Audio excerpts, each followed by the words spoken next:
Hello and welcome. This is Matthias 76. Together, we are decoding the deception.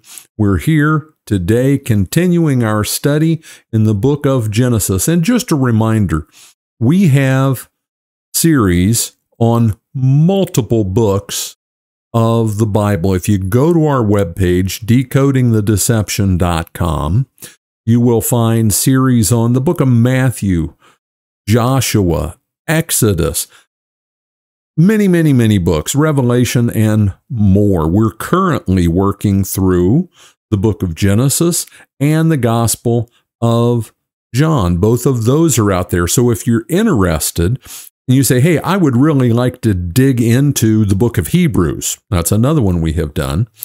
You can go to the website, decodingthedeception.com, go to Bible studies, find where that series is, and click on it. It will take you to the BitChute playlist, and that way you can watch through the series in order.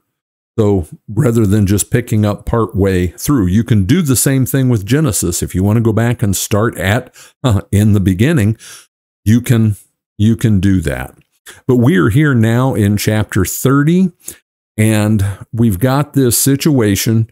Jacob has gone back to his family's ancestral homeland up in Ur of the Chaldeans, and he's taken two wives. He got tricked into it. The one who is the trickster and the supplanter got tricked into two wives. And we've talked at many points about how while the patriarchs are faithful, they are hardly perfect. And we often see family dysfunction played out for us. And one of the things we're going to see today is a look at biblical polygamy. Yes, biblical polygamy. The patriarchs, people in this time, would have multiple wives. It wasn't until later that the children of God were told, no, one wife is sufficient, that's it. And people wonder, why doesn't the text, inspired by the Holy Spirit, Moses wrote it, but it is inspired by the Holy Spirit, why doesn't the text editorially come in and say, and Jacob shouldn't have done this, it was nothing but trouble? Well, the text doesn't need to say that, because it's going to show us what a complete and utter disaster having multiple wives and then concubines proved to be. We see it play out. We see envy. We see jealousy. We see infighting. We see some things that are just, and we'll get to it today, flat out bizarre and odd.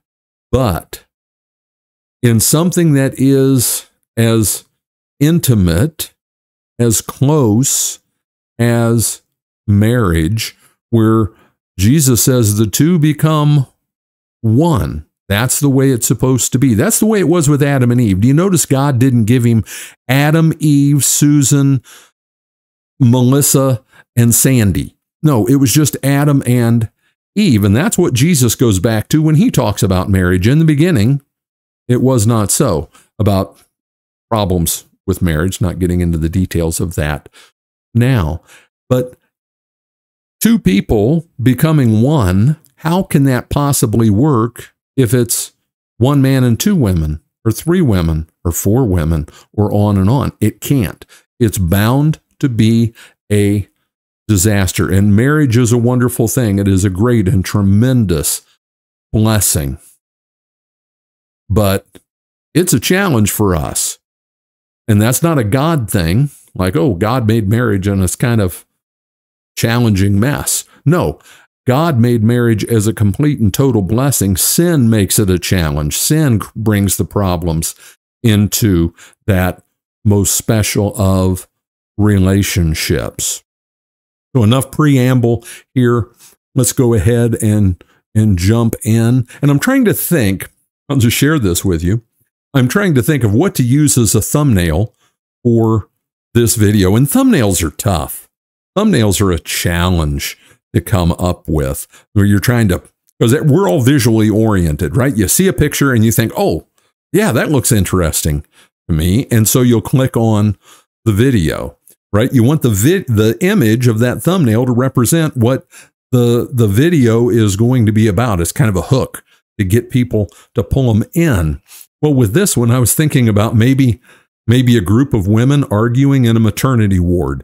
Maybe would be the best thumbnail for this. I doubt I can find that thumbnail, but who knows? Maybe we'll be able to come up with something. But it's conceptually, it is a good image of what we're going to see play out here. Now, when Rachel saw that she bore Jacob no children, Rachel envied her sister Leah and said to Jacob, "Give me children or else I die."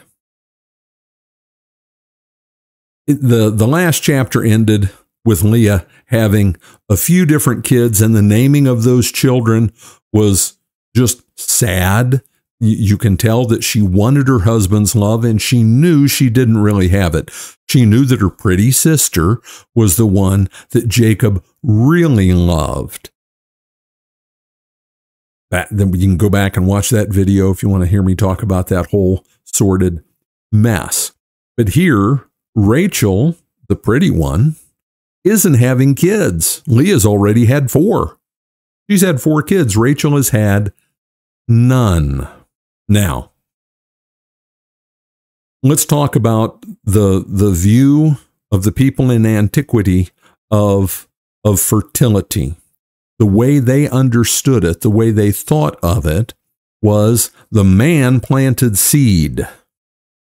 If it didn't grow, well, the problem's with the ground, right? That's the way they thought. In ancient times, there was no such concept as male infertility. That medically, they hadn't gotten there. They didn't know that.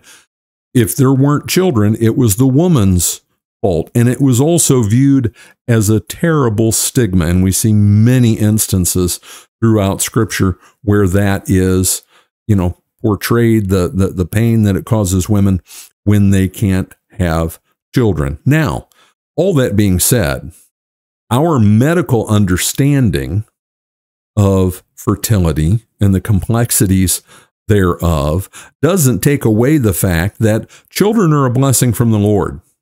Go read Psalm 127. Children are a blessing from the Lord. So if people aren't able to have kids, then God is involved in that.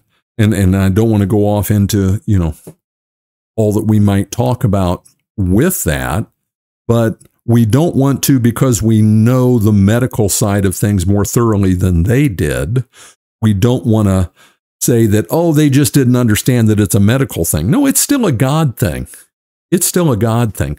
Bringing life into this world is definitely a God thing. And I'm not trying to sound callous toward people in our day who struggle with issues of infertility, not at all, or saying that that's some judgment from God or something like that. No, we all have different things that we struggle with, hardships that we go through, and the Lord helps us through those things. But Rachel is putting it on here. Let's get back to the text. She envies her sister. Does that sound like a problem? Envying the sister? And, sisters can have enough trouble getting along. Brothers have enough trouble getting along. They're both married to the same man. And she's, having kids left and right. And Rachel is having none. So she's upset at Jacob. Give me children or else I die. She's just at her wit's end. She's devastated. Okay. Now, Jacob's anger was aroused against Rachel, and he said, "Am I in the place of God who has withheld from you the fruit of the womb?" What do you think of Jacob's response? Ladies, what do you think of Jacob's response? And let's set it beside the response of someone else. In 1 Samuel, we've got the story of the birth of Samuel. And we've got Hannah, who was unable to have children. And her husband made it clear. And I'm trying to remember his name. I didn't scroll back up far enough. What is his name?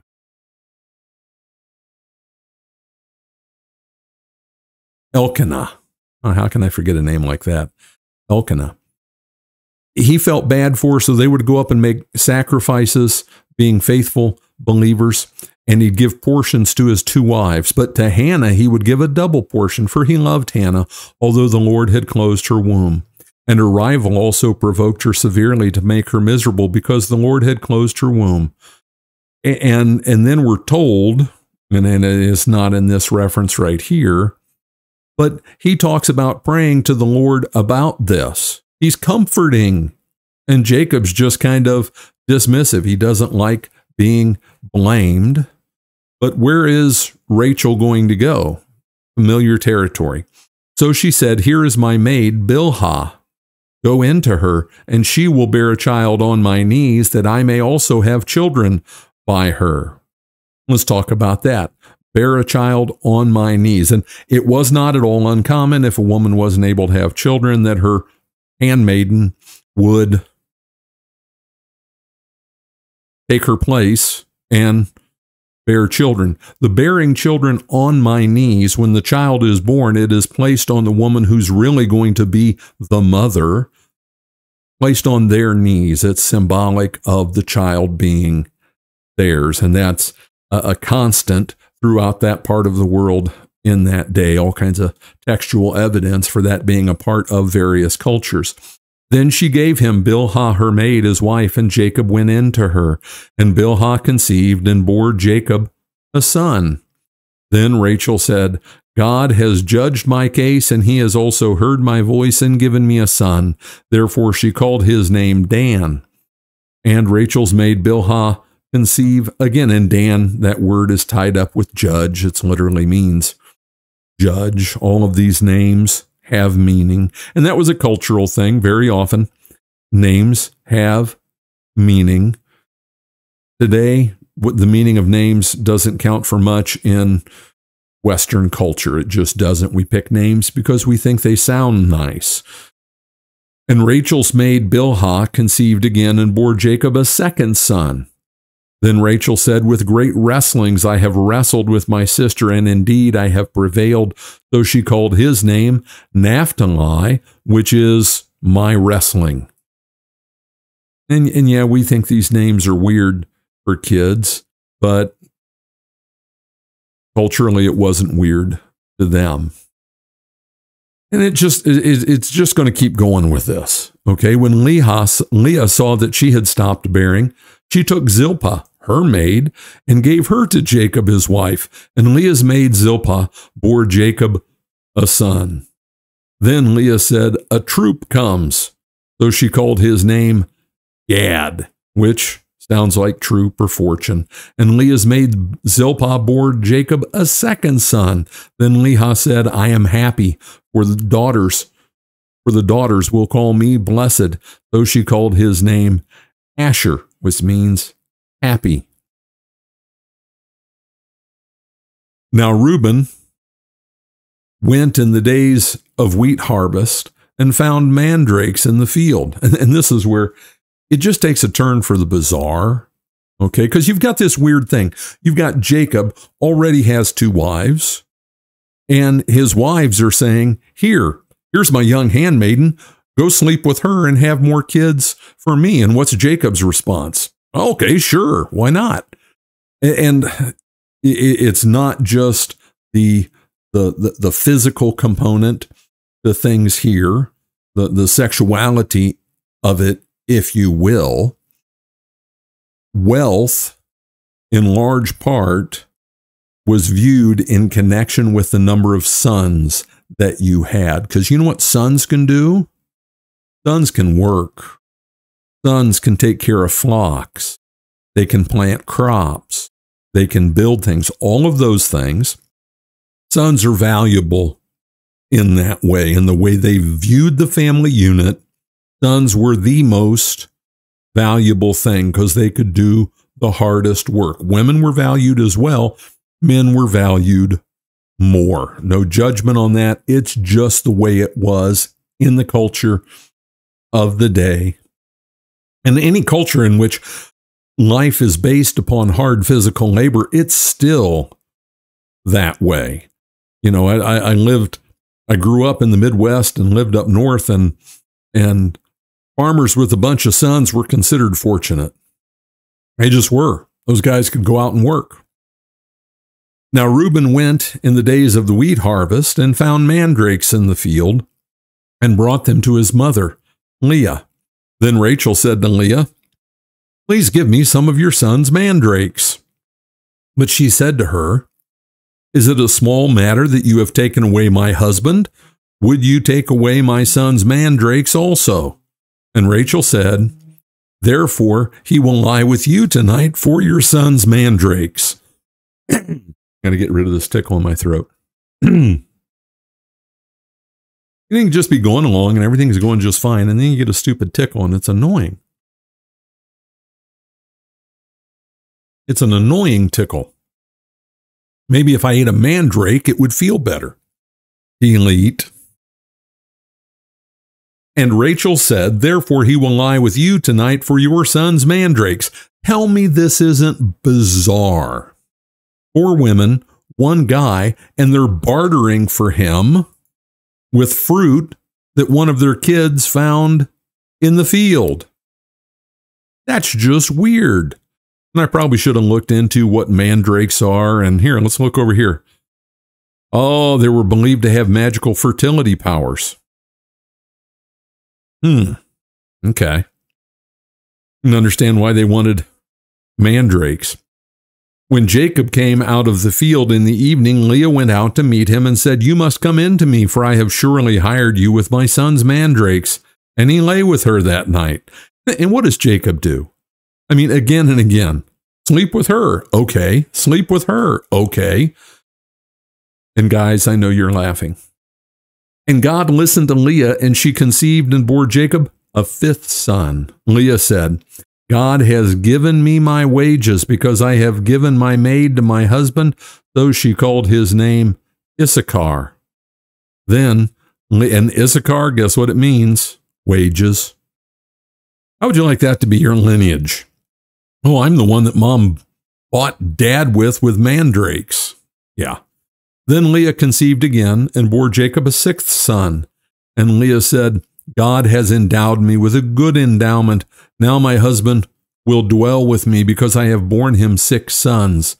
So she called his name Zebulun, which means dwelling. Afterward, she bore a daughter and called her name Dinah. Let's talk daughters. Mathematically, the likelihood of all this having children going on and there being no daughters until now with Dinah is pretty slim. Statistically, that is pretty slim. There likely were other daughters born. Daughters weren't listed in family lineages. The aim of this text, and that, again, it's not just a Hebrew thing. It was a Mesopotamian thing. It was a Canaanite thing. It was an Egyptian thing. It was whatever you want to pick. That's the way Sumerian. That's the way they did things. Okay. It was about the sons, because the sons were the big branches on the tree, is the way that they viewed that. So why do we have Dinah named here? And everybody who's named is significant. And oftentimes lineages, when they're laid out, they'll skip over generations that weren't significant.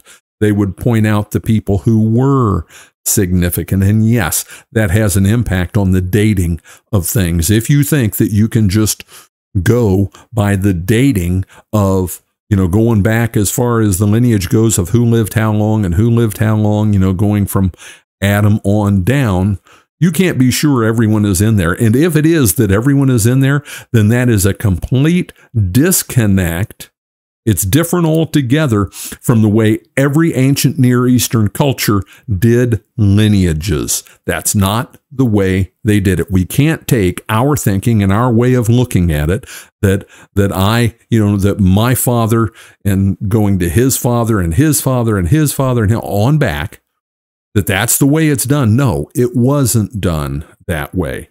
Here, the differentiating fact is, it's laying out the origin of the 12 tribes of Israel. So they're all named, each and every one of them. So why does Dinah rate?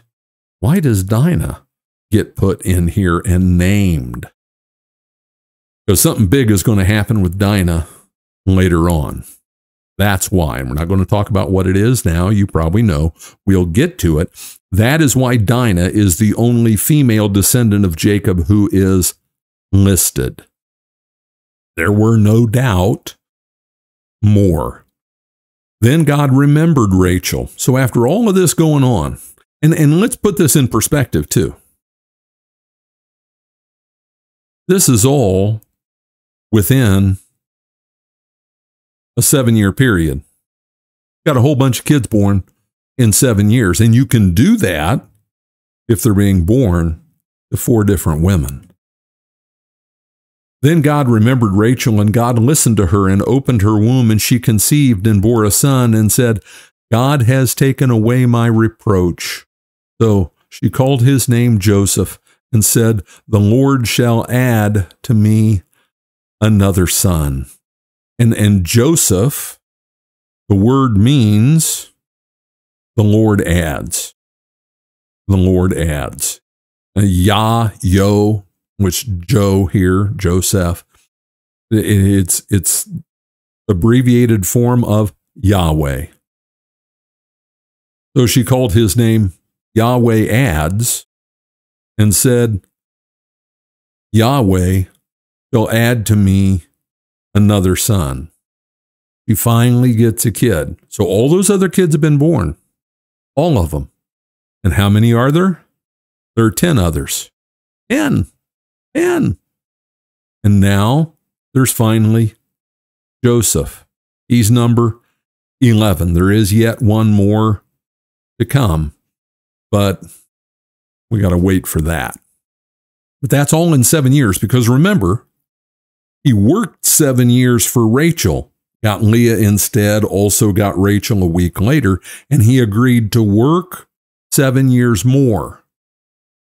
So 7 years, all these kids. And it came to pass, when Rachel had borne Joseph, that Jacob said to Laban, send me away that I may go to my own place and to my country. Give me my wives and my children for whom I have served you, and let me go, for you know my service which I have done for you. Okay. This whole time,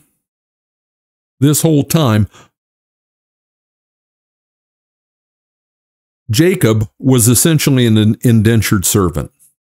When you have an agreement like that, I will work this long for these things, for these conditions, that is being an indentured servant. And right at the end of that, 7 years that he owed Laban, his uncle, that he owed him, that's when he wants to go. Rachel's had a son. Do you think that Jacob had forgotten about the importance, the lineage, all of that? No. It's now that he wants to go. He says, send me away to my own place and my country. And looking at this language here, the phrasing that is used, as scholars, experts in these different areas, and there are people, just so you know, what we refer to as a scholar. It's a technical term. A scholar is generally someone who is an expert in a particular thing, a very narrow scope of knowledge. I mean, there are people, theologians, who have spent their entire career studying the symbolism of the lampstand in the temple. And there's a lot to look at with it. but they're just experts and they dig down deep and deep and deep about a very narrow, they also know a lot of other stuff, but experts in ancient culture in the ancient Near East will tell you that this phrasing that Jacob uses is the very legal terminology of saying, I have completed my part of the bargain. Now I get what's coming to me. And the way it worked was an indentured servant got to leave with his family, the women, and the children that he had acquired during that time of service. You were supposed to send them away with that. You weren't allowed to keep them beyond their term of service. It's how it was done. So that's what Jacob is saying. Let me go, for you know my service which I have done for you. I've done everything I was supposed to do. Let me go. And Laban said to him, please stay, if I have found favor in your eyes, for I have learned by experience that the Lord has blessed me for your sake. Then he said, name your wages, and I will give it. Now, this phrase here, right, and we're using the New King James, and there is no perfect translation, just so you know that. There are people out there who believe that the King James is like the ultimate translation, and that's just not so. If you want the real deal, you go right there. That's the real deal, and you have to study that in light of this, the Greek translation of that. Any English translation is going to have issues. It just is. And the one shortcoming, if you will, of the King James, of the New King James, is there are places that for the sake of continuity, it will lean on the King James for how it translates things. And in every other modern English translation, it's, for I have learned by divination. I have learned by divination. Now, through which deity? That's a question that can be asked. Was what deity did Laban serve? But he had learned by divination, meaning divine insight through whatever means, that Yahweh has blessed me for your sake, because that's Yahweh, right? Yahweh has blessed me for your sake. Laban knows he's done really well with Jacob watching his stuff. And we have to, anytime you see the word bless, you have to go back to Genesis 12, 1 through 3. And we'll do that right now. Now the Lord had said to Abram, get out of your country and from your family and your father's house, the very place, region where Jacob was now, to the land that I will show you, and I will make you a great nation, and I will bless you and make your name great, and you shall be a blessing. I will bless those who bless you. I will curse him who curses you, and in you all the families of the earth shall be blessed. That is the blessing of Abraham, and it continues on. It continued on for Isaac, who's still alive back in Canaan. It's continued on for Jacob. If you were going to, and perhaps you've had the experience, if you own a business, you had a manager who just Midas touch. Everything he did worked really, really well. And then he talks about going away. Hey, I'm thinking of going to your competitor over here at their widgets and gadgets company. And you say, hey, name your price, because I want to keep you. You want a promotion? You want a title? You want more money? I want to keep you here. That is what Laban is doing, because he had learned through divination, whatever means, that Yahweh was blessing them for Jacob's sake. Name your wages, and I will give it. And Jacob, he's a smart guy. This wealthy man, Laban, just said, name your wages. Jacob's a smart guy. This will come up later. But Jacob also, you know who the most suspicious, let's do it this way. You know who the most suspicious people are?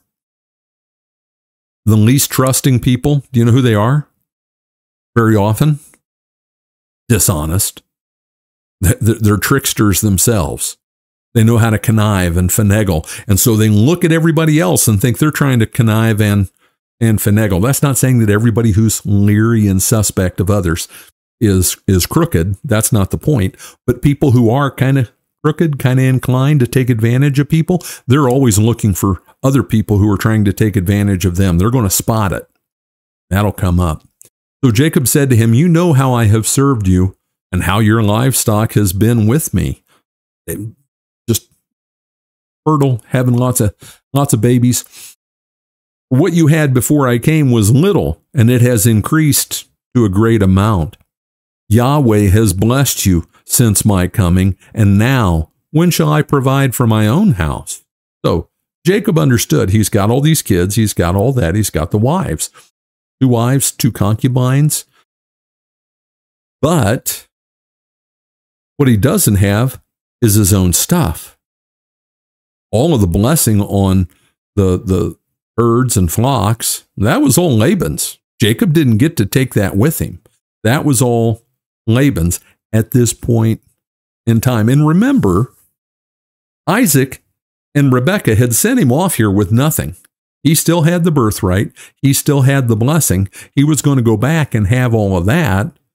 But it was kind of like, my assumption is he was supposed to prove himself, and he has not yet done that. He doesn't want to go home empty-handed. Who wants to go home empty-handed? "Hey, Mom, Dad, I'm back after 14 years, and I got these wives and kids, and we all packed into the minivan to come home, and we need to use your washing machine because we don't have one." He didn't want to go home that way. So he said, "What shall I give you?" That's Laban. "What shall I give you?" And Jacob said, "You shall not give me anything. If you will do this one thing for me, I will again feed and keep your flocks. Let me pass through all your flock today, removing from there all the speckled and spotted sheep, and all the brown ones among the lambs, and the spotted and speckled among the goats. And these shall be my wages, and my righteousness will answer for me in time to come, when the subject of my wages comes before you. Everyone that is not speckled and spotted among the goats and brown among the lambs will be considered stolen, if it is with me." So, it was thought in animal husbandry. See, we'll use some agricultural terms today.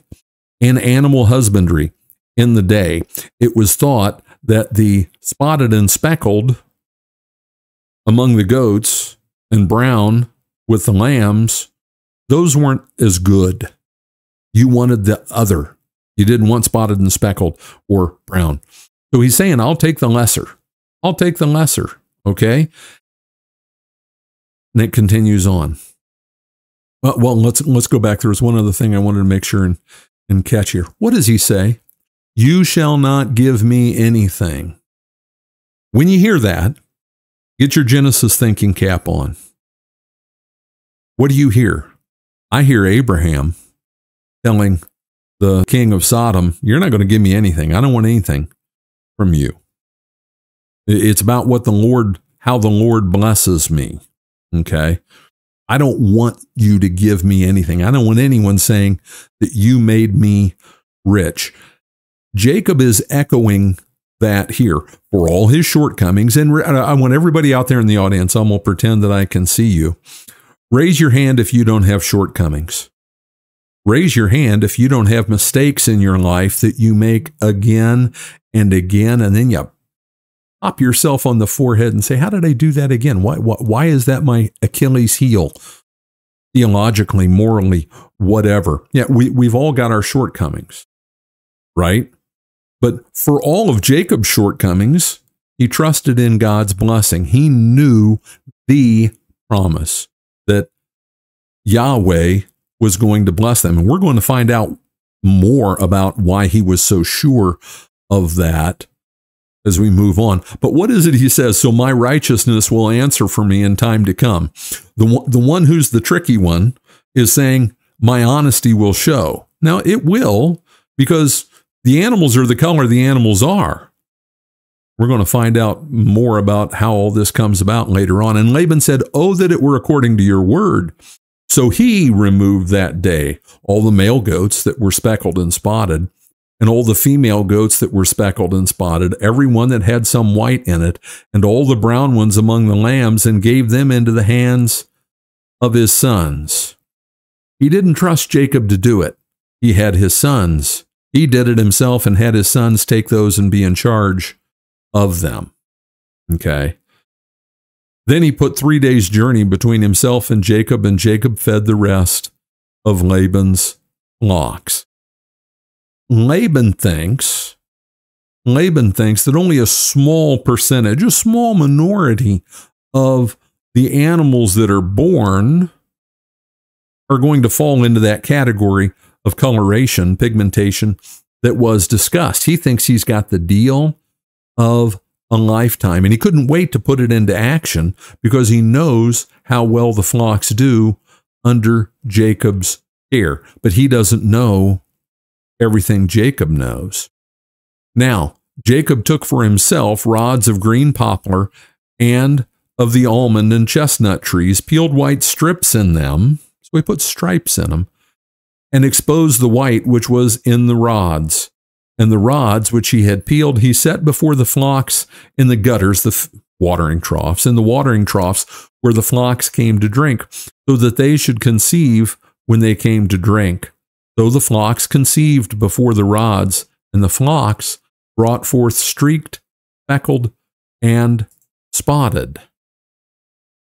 Then Jacob separated the lambs and made the flocks face toward the streaked, and all the brown in the flock of Laban but he put his own flocks by themselves and did not put them with Laban's flock. And this gets kind of complex, but here's the thing. Well, we'll keep reading. And it came to pass, whenever the strong livestock conceived, the good ones, the healthy ones, and a farmer, a shepherd, can walk through the flock and look at them and say, "Oh, that's a good one. That's a good one. That one, not so much." They just knew from looking at them, their physical appearance. And it came to pass, whenever the stronger livestock conceived, that Jacob placed the rods before the eyes of the livestock in the gutters, that they might conceive among the rods. But when the flocks were feeble, he did not put them in. So the feebler were Laban's, and the stronger Jacob's. Thus the man became exceedingly prosperous, and had large flocks, female and male servants, and camels and donkeys. And you have to see this. You have to see this in a way, because themes recur throughout the scriptures. This is a foreshadowing of the plundering of the Egyptians. And who is it who's going to go down into Egypt following his son who was sent away down into Egypt under unfavorable conditions? It's Jacob, and the 12 tribes are going to go down into Egypt. And eventually, after 430 years, they will, by God's hand, plunder them. But bottom line, and we're going to go ahead and say this now because we're not going to get to it today because we don't have time. Jacob was told to do this by the Lord. This weird thing, because when it comes to animal husbandry, anybody will tell you that if you've got sticks with strips cut off of them before the animals, when they mate, that's not going to have any impact on what they're going to look, what their offspring are going to look like, right? You can't do that. It doesn't genetic. We know about genetics. It doesn't work that way. And the Lord knew it didn't work that way. He's the one who came up with DNA, which we're really still trying to figure out. But the Lord gave this trick to Jacob because he wanted to cause Jacob to prosper, and he wanted Jacob to know that it was the Lord's, Yahweh's doing, that the animals that were healthy were having the offspring, that their coloration would mean that they were Jacob's, and the scrawny ones, they're left for Laban. It's a God thing. And going through these weird machinations with the sticks and all of that was a way of making sure that Jacob knew it was God's blessing. And don't forget, what did Laban do? And I think I skipped over this when we talked about it. He took away all the animals that were spotted and speckled and all of that and took them away, thinking, oh, because if you've got animals that are spotted and speckled and brown and all that, they're more likely to have animals that are spotted and speckled and brown. So he took those away and gave them to his son. He's trying to put the screws to Jacob, getting Jacob to work for 7 more years, and he's trying to get it for nothing or next to nothing. In his mind, at the end of 7 years, there might be 15 or 20 brown, speckled, and spotted animals that were there. He's not a nice guy.